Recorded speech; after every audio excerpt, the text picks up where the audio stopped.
There is a death penalty relative to staying alive. There is a death penalty relative to staying alive.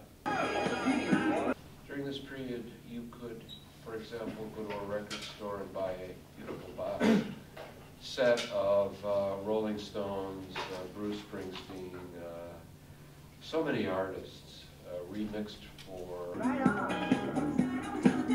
disco, disco, disco.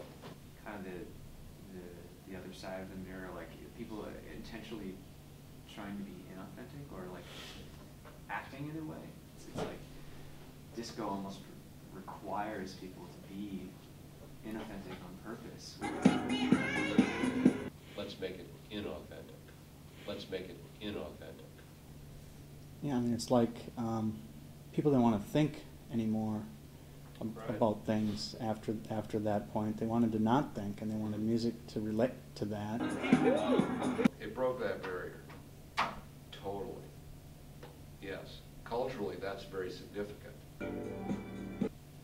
Because it brought black and white music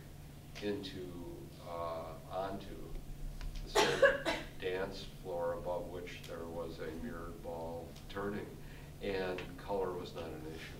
It brought all kinds of people together. I mean, I will never forget the era.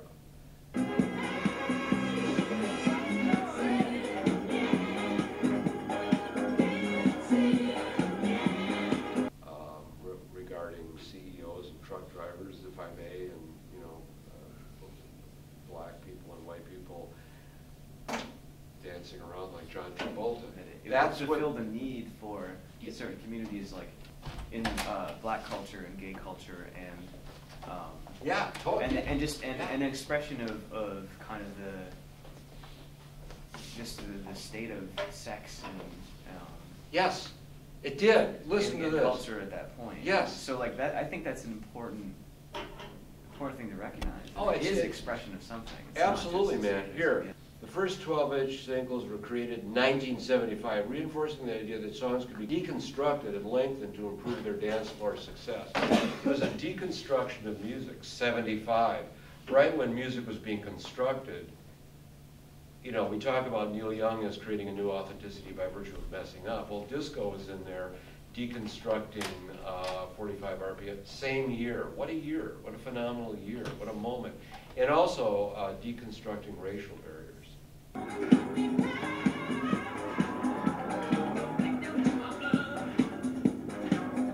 The way in which we manipulate music has to do with technology in large portion. Right. What would disco have been if it weren't for the technology? It would have been completely different. Right. Well, of course, Sgt. Pepper's Lonely Hearts Club Band is the manipulation of music. Disco, however, and I think this is where our book does a good job. Disco deconstructed a song. Suddenly, I use Miss You as an example. There were many. There were thousands. It deconstructed a song totally, so that it was used for a different purpose on the dance floor.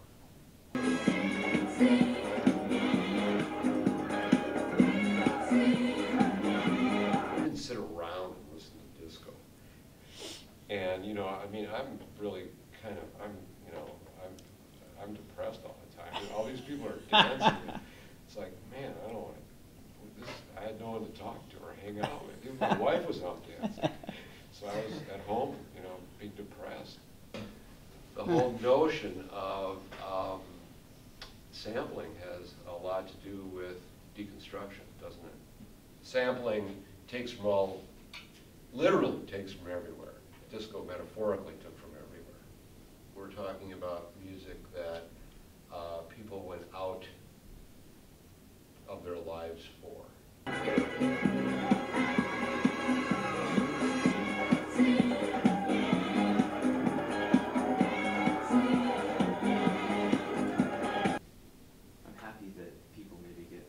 escapism after a while.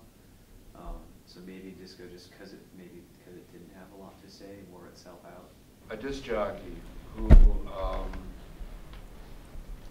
has gone down in history as one man having destroyed, or almost having destroyed, most folks should say, the the music industry in the late 70s as a result of disco. On July 12, 1979, he decides to promote an anti-disco event. In the days leading up to the game, Dahl announced on the air that White Sox fans could enter the park for just 98 cents if they brought a disco record. But he announced that everything would be obliterated. The Sox averaged 16,000 fans at their home games that year, but they were completely unprepared for the army of 59,000 fans who showed up at the game carrying stacks of Bee Gees albums. That blowed up real good. It worked. Unwittingly, he rallied 10,000 fans to storm the field, climbing down the foul poles and turning the record explosion in center field into a raging bonfire. The week of the demolition, July 8th to 14th, the disco music in the top 40 dropped.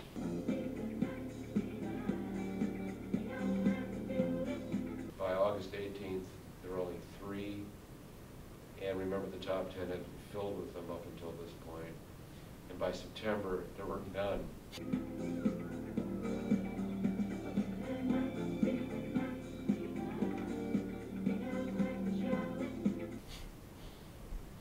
It seemed pretty immediate.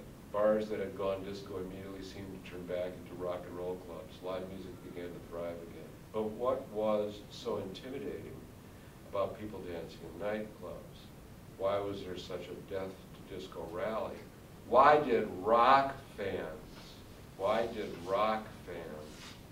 hate disco so much?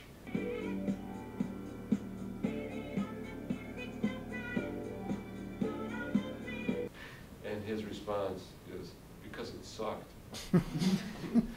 I'll accept that. The songs, the dancing, the roller skating, the disco balls, the heavy makeup, it was also massive, so goofy and over the top. That was a good catalyst for a sort of a national embarrassment, and that's what happened. It was the last time that people who buy product got angry at not only the content, but also the marketing of the product. In and of itself, it's cute, but remember, by September, there were no more disco records on the charts, because you got your blue-collar guy listening to Darkness at the Edge of Town and realizing that his life is a failure, but there's something there in the narrative. And in disco, there's none of this. Really, so you're right. Everyone was going out for a night in the town, and sure. Came back home and realized that it wasn't. And nothing has changed. Nothing has changed. Right, and so what? Music is supposed to change something? Oh, I forgot. Isn't music supposed to change something? Isn't that why it is taken more seriously than any other discipline, which I think it is. I don't want to get off on that, but it's a case that people take their music quite seriously. Music was supposed to do something. It always has been, and it didn't. Music was supposed to do something. It always has been, and it didn't.